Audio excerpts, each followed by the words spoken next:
खबर शाम करते हैं बेला से। हमारे नुमाइंदे के मुताबिक सीआईए लसबीला पुलिस की बड़ी कामयाब कार्रवाइयों का तसलसल जारी। एसएसपी लसबीला आतिफ अमीर के मंशियात रोशान के खिलाफ कार्रवाई। एसएसपी की हिदायत पर इंचार्ज सीआईए बेला लाखड़ा अब्दुल हकीम रोंजू की कार्रवाई। मंशियात फरोश गिरफ्तार, 1 किलो 100 ग्राम चर्स बरामद।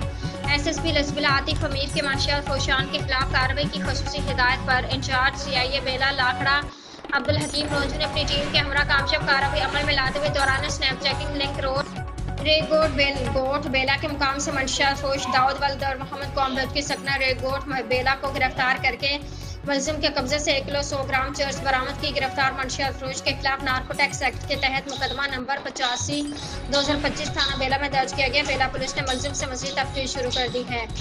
रिपोर्ट सरदार अब्दुल रहीम रोंजू, JNN TV लसबीला।